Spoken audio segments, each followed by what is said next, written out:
अतिशय मंगलस्वरूपाय परम कल्याणकारिणे सर्वशक्तिमद्देवाय श्री रामाय नमो नमः। आइसलैंड के एक ऐसे ऐतिहासिक स्थान से इस क्षण में मैं लाइव हूँ जहाँ टेक्टोनिक प्लेट्स हैं, कॉन्टिनेंटल डिवाइड है। आइसलैंड का झंडा आप देख रहे हैं, ये रमणीय वादी, बड़ा ही सुंदर रम्य मंजर।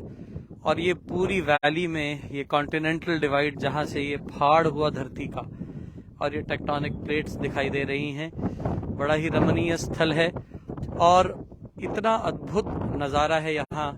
लेकिन इतनी ठंड है कि अभी ग्लव्स खरीदने पड़े, क्योंकि यहाँ खड़ा होना भी इस ठंड में, भीषण ठंड में, थोड़ा कठिन प्रतीत हो रहा है। तो बहुत बहुत रम्य मंजर है। मैं थोड़ा आगे चलूँगा, आप मेरे साथ थोड़ा चलिएगा।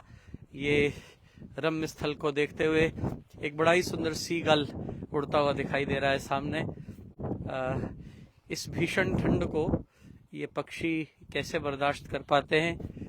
बड़ा ही सुंदर आइसलैंडिक दृश्य, आइसलैंड का झंडा, ये ध्वजा, और हम चलते हैं टेक्टोनिक प्लेट्स की ओर सैर करते हुए। यहाँ से आज करीबन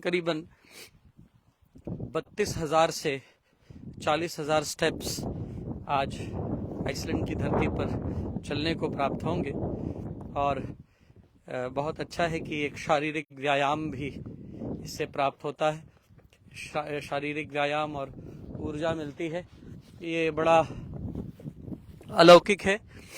इस भीषण ठंड में सीधा वायु का, पवन का प्रकोप मुख पर आ रहा है। और यहाँ आइए चलते हैं टेक्टोनिक डिवाइड की ओर। और ये आप जितने भी यहाँ पत्थर देख रहे हैं, ये सारे लावा स्टोन्स हैं, आपको अभी दिखाएंगे। ये सारे बड़े पोरस लावा स्टोन्स हैं जिनसे ये टेक्टोनिक डिवाइड हुई। और मैं यहाँ विगत वर्ष भी आया, और विगत वर्ष यहाँ पर एक अलौकिक दृश्य था, और आज उससे भी अलौकिक है। पिछली बार बहुत वर्षा थी, इस बार काफ़ी कम वर्षा है और बहुत अच्छा लगा। आप देखिएगा, ये सामने हम टेक्टोनिक डिवाइड के अंदर प्रवेश पा रहे हैं। और ये यहाँ का एक छोटा सा डिस्क्रिप्शन यहाँ प्रदान किया गया है। We will stop here for a little while to just there is a hole in the trail. Until 2011, the gravel path in the Alamanganga Fault extended all the way to the top. On March 31st, 2011, a hole appeared in the middle of the gravel path in Alamangia. After close investigation, a larger and a deeper fault beneath the trail was discovered. The fault was about 10 meter deep and extended 15 meter under the trail towards southwest, effectively a deeper extension of the ravine. The ravine beneath the road is narrower from top to bottom and was full of large rocks and boulders. And there is a likely cause that has been mentioned up here, and it is amazing to see that. So we'll walk towards that, and let's experience the hole as well. You will be able to see this hole up there. We will be walking towards it, and very, very amazing view of the tectonic divides. देखिएगा, अद्भुत। पिछली बार मैं आया तो इतनी वर्षा थी कि यहाँ चलना कठिन था, और हमारे जैसे ऋषि मुनि पुरातन काल में कंदराओं में जाकर तप किया करते थे। एक छोटी सी नन्ही सी गुफा, ऋषि प्रायः एक छोटी सी ऐसी कंदरा को ईजाद कर लिया करते, जहाँ वे बैठकर एकांत में तप करते, अपनी ऊर्जाओं को समाहित करते, एकांत चिंतन करते, वायु, आभा मंडल, जल, इन सभी का भरपूर प्रयोग करके, क्योंकि पंच महातत्वों में हमारे यहाँ ये महाशक्तियाँ हैं, अग्नि, जल, पृथ्वी, वायु, आकाश। तो बहुत बहुत अद्भुत यहाँ दृश्य है। आइएगा मेरे साथ। मैं ऐसी भूमिकाएं कम निभा पाता हूँ जहाँ मैं सत्संग के अतिरिक्त आपके सामने फेसबुक पर लाइव आऊँ, लेकिन मेरा बहुत हृदय हुआ कि प्रकृति के इस अनुपम दृश्य को देखने के लिए मैं आपको अपने साथ यात्रा कराऊं। नहीं तो ये बहुत मेरी निजी और एकांतिक यात्रा थी, लेकिन ऐसी प्रकृति कम देखने को अनुभव होती है, और जो लोग नहीं आ पाएंगे, प्राय अपने जीवन काल में नहीं आ पाएंगे, उन लोगों के लिए ये बहुत सुंदर और रमणीय दृश्य है। आना एक बहुत बड़ी बात होती है, और एक सत्संकल्प लेना। यहाँ पर एक बहुत सुंदर नदी बहती है बिल्कुल सामने, जहाँ आइसलैंड का झंडा आपको दूर दिखाई दे रहा होगा। हम वहाँ जाने वाले हैं। वहाँ एक बड़ी सुंदर रम्य नदी की धारा है, और एक बड़ी ही फास्ट तीव्र बहने वाली एक फॉल है। मेरे साथ दुर्गा जी भी हैं, और वो फोन पकड़े हैं लाइव दिखाने के लिए। तो हम दोनों इस यात्रा में हैं। तो सामने आपको मैं वो बहुत सुंदर तीव्र नदी तक मेरे साथ लेकर चलूँगा, और ये डिस्क्रिप्शन यहाँ प्रदान की गई है। ये इसको फ्लोसाकजा कहते हैं, और बड़ी सुंदर ये यहाँ पर जो फॉस होता है शब्द, वो फॉल्स के लिए प्रयोग किया जाता है। तो जो फॉस शब्द है, जहाँ जहाँ फॉस शब्द आएगा, अभी हम स्कागाफॉस जाएंगे, वो फॉल्स हैं। गल्फ फॉस, फॉस इज फॉल्स। तो हम अक्सर फॉल्स के पास जा रहे हैं। तो आइए चलते हैं आगे बड़े भाव और प्रेम सहित। थोड़ा सा ये दृश्य आपको यहाँ से देखने को प्राप्त होगा। ये आइसलैंड की द्वितीय यात्रा है, और मेरी बहुत इच्छा है कि यहाँ पर आइसलैंड में एक सत्संग समायोजित किया जाए। आइसलैंड में आप सबको यहाँ लाकर एक साधना सत्संग, हाँ, जहाँ मैं आज ठहरने वाला हूँ, रात्रि में आपको वो दृश्य भी दिखाऊंगा, जहाँ आपको एक बात और जानकर थोड़ा आश्चर्य होगा। एक और प्राकृतिक दृश्य बड़ा सुंदर है कि जहाँ हम ठहरने वाले हैं, यहाँ पर प्रातः 4 बजे से लेकर रात के 12 बजे तक सूर्य रहता है, रोशनी रहती है। और यहाँ पर नॉर्दर्न लाइट्स का जो दृश्य होता है रात्रि को, वो बड़ा ही अलौकिक और अद्वितीय है, वो देखने योग्य है। हम बड़े भाव और प्रेम से आपको रात्रि में हो सका तो नॉर्दर्न लाइट्स का भी एक मंजर, एक दर्शन कराएंगे। हम अतिशीघ्र वहाँ पहुँचने वाले हैं। आइए मेरे साथ आप ये प्राकृतिक आनंद, आपके लिए बहुत सुविधा है, आप उसको फ़ोन में, टीवी में, कहीं कहीं आईपैड में देख रहे होंगे, लेकिन यहाँ की सर्दी को अनुभव करके यहाँ चलना, ये अपने आप में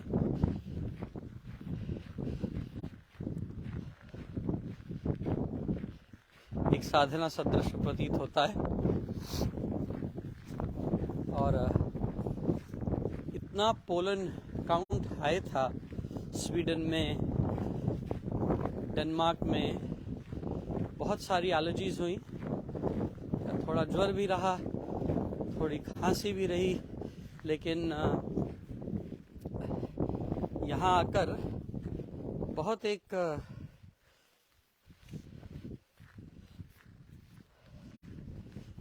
राहत अनुभव हुई, क्योंकि यहाँ की जलवायु में कहीं पोलन एलर्जेंस दिखाई नहीं दिए। ये बहुत ही रमणीय टेक्टोनिक डिवाइड, कॉन्टिनेंटल डिवाइड के मध्यस्थ से हम यात्रा कर रहे हैं, और आगामी वर्ष में कैलाश मानसरोवर की भी यात्रा होगी, तो उसके लिए भी एक अच्छी तैयारी। तो हम बहुत करीब हैं, और 2 मिनट के अंतराल में यहाँ पहुँचेंगे। मैं सभी यूरोप के, सभी हमारे इंग्लैंड के श्री आदरणीय उमेश शर्मा जी, आदरणीय मुकेश माँ, हमारे नॉर्वे के ज्योतिमा और शिव शर्मा जी, हमारे स्वीडन के साइना जी और श्री रविंद्र राज जी, सविता जी और श्री अरुण शर्मा जी, हमारे हेल्सिंगबर्ग के अमित जी और टीना जी, और हमारे डेनमार्क के राज जी और श्री प्रदीप अवस्थी जी, और इन सब के ऊपर हमारे बहुत आदरणीय श्री पंडित कीर्तिराम मिश्रा जी, सभी हमारे जो अति आदरणीय बंधुजन हैं जिन्होंने पूरे यूरोप के प्रवास में बहुत अनथक और अनन्य सेवा की। अनथक और अनन्य सेवा ही नहीं की, उनका परिश्रम और पुरुषार्थ, उनका सतत सत्संग की अभिवृद्धि के लिए, वृद्धि आस्तिक भाव की, शुभ मंगल संचार, अभ्युदय सद्धर्म का, राम नाम विस्तार के लिए जो विशिष्ट कार्य उन्होंने किया, मैं उस कार्य को साधुवाद और वंदन प्रेषित करता हुआ मैं बहुत बहुत आप सभी को साधुवाद देता हूँ। और हम बहुत करीब हैं, ये आइसलैंड का ध्वज, आइसलैंडिक फ्लैग आप देख रहे हैं, और हम फॉल्स की ओर बढ़ रहे हैं। आइए थोड़ी इस यात्रा में आप भी ये सुखद लाभ प्राप्त करें। इन पहाड़ों को अवश्य देखिएगा, बड़े रमणीय और बड़े ही अलौकिक हैं, और यहाँ इस मौसम में भी इतने सारे लोग यहाँ उपस्थित हैं, तो मुझे बहुत कम शारीरिक व्यायाम, सैर आदि का अवसर प्राप्त हो पाता है सत्संगों के कारण, जो बहुत व्यस्तता रहती है। उस व्यस्तता में इस बार बहुत मन हुआ कि 2 से ढाई दिन इस प्राकृतिक रम्य दृश्य को देख पाएं, और ये विश्व के कोने कोने से यहाँ लोग पधारे हैं। और मैं यहाँ तक आपको इसलिए लेकर आया हूँ, यहीं से आपको एक शिवलिंग स्वरूप पाषाण दिखाई दे रहा होगा, जिसके ऊपर से सतत जलधारा अभिषेक होता है। मैंने जब विगत वर्ष इस बड़े ही रम्य मंजर को देखा तो मेरे अंतर चित्त में बहुत एक भाव उत्पन्न हुआ। आप देख पा रहे होंगे राइट को एक बिल्कुल शिवलिंगाकृति का पत्थर, हाँ बिल्कुल उसकी आकृति शिवलिंग जैसी है, और मानो आइसलैंड की ये दिव्य नदी उस पर एक अभिषेक कर रही है। उसके ऊपर एक प्राकृतिक अभिषेक लगातार चल रहा है। मैं अनन्य शिवोपासक हूँ, और ये दृश्य दिखाने के लिए ही मैं आपको यहाँ लेकर आया हूँ। आप देख पा रहे होंगे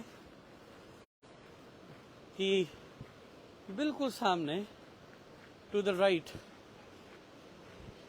बिल्कुल शिवलिंग की आकृति का ये दिव्य आपको एक स्वरूप दिखाई दे रहा होगा। इस पे जूम कर रहे हैं और आप देखिएगा इतना रम्य है कि उसके ऊपर बिल्कुल अभिषेक होता हुआ दिखाई दे रहा है। देखिएगा बहुत ही रम्य। मैं सिर्फ आपको अभी तक लाइव इसलिए रख रहा था कि आपको ये दिखा पाऊं। ये बड़ी ही सुंदर, देखिए किस कद्र ये दिव्य नदी भगवान शिव का आइसलैंड में अभिषेक कर रही है, और ये सारा जल भगवान का अभिषेक जल है।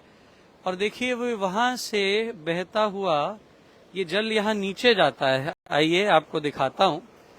यहाँ से घूमकर एक बड़ी स्टीप फॉल बनती है जो ब्रिज के उस पार फिर दिखाई देगी। पहले ब्रिज के इस पार से आपको दिखाई देते हैं।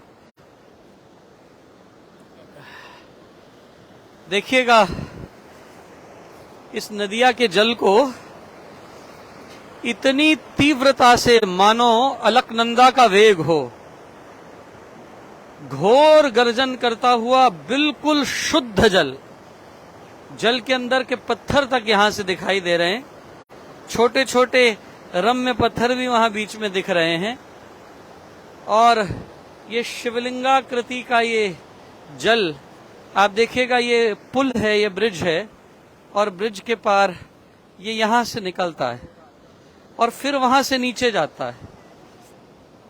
आप यहां से ये दृश्य देखेंगे और जो आप ऊपर से नदी देख पा रहे थे वो ये वही नदी है जो यहां से इतने तीव्र वेग से निकलती है। पूरा व्हाइट करंट है इस नदी में और फिर ये पूरी नदी यहां से बहती हुई थिंगवेलियर नेशनल पार्क तक जाती है। It is an amazing view of the nature. और मुझे इस जगह पर विशेष रूप से इसी रमणीय दृश्य को देखने के लिए आना था और मेरी ये बहुत इच्छा थी आप देखें। तो बड़े भाव और प्रेम सहित, श्रद्धा सहित मैं यहाँ पे आपसे अभी विराम लूंगा। हम यहाँ से अभी आगे जाएंगे जिसको कहते हैं सेल्फॉस और गल्फॉस। उससे पहले आएंगे गाइजर्स। बड़े ही रमणीय गाइजर्स हैं। उन गाइजर्स में जहां धरती में से उफान आता है और जलधारा प्रस्फुटित होती है, बड़ा अद्भुत रम्य दृश्य है। फिर से आपके साथ जुड़ेंगे। काफी देर यहाँ जुड़े, अभी थोड़ा यहाँ विराम लेकर अति भाव और प्रेम सहित आप श्रद्धा से जुड़े रहिएगा। आज समूचे दिवस में आपके साथ मैं लाइव आता रहूंगा। आप सभी को फिर से इस अंतिम बार यहाँ से विदाई लेने से पहले इस पावन पुनीत शिवलिंगाकृति के दर्शन यहाँ से कराएंगे। जब प्रकृति भगवान शिव का अभिषेक करती है तो हम सबको भी करना चाहिए। और यहाँ से आप फिर एक बार, अंतिम बार मैं भी यहाँ से विदाई लेने वाला हूँ, आगे निकलने वाले हैं। एक बार आपको अंतिम बार मैं दिखाना चाहूंगा उस पुनीत आइसलैंड के शिवलिंग के दर्शन। और हमारे दुर्गा जी भी आपसे राम राम कर लेंगे और अति भाव और प्रेम सहित ये पावन पुनीत ओम नमः शंभवाय च मयो भवाय च नमः शंकराय च मयस्कराय च नमः शिवाय च शिवतराय च ओम त्र्यंबकं यजामहे सुगंधिं पुष्टिवर्धनम् उर्वारुकमिव बन्धनात् मृत्योर्मुक्षीयमामृतात् ओम त्र्यंबकं यजामहे सुगंधिं पतिवेदनम् उर्वारुकमिव बन्धनात् मृत्योर्मुक्षीयमामृतात्।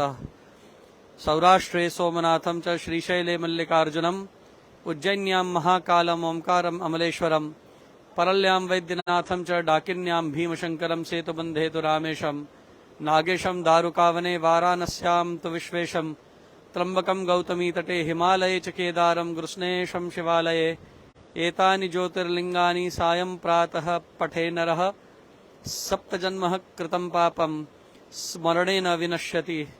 ओम नमः पार्वती पतये हर हर हर महादेव। हमारे दुर्गा जी अनथक सेवा कर रहे हैं और एक बार आप सबसे बस राम राम कर लेंगे अति भाव और प्रेम सहित। यहाँ से हम विदाई लेंगे। फिर से नमन कर लीजिएगा भोलेनाथ के पावन स्वरूप को और आप सभी को मेरा सादर प्रणाम और वंदन, बहुबार धन्यवाद। सर्वशक्तिमते परमात्मने श्री रामाय नमः। धन्यवाद।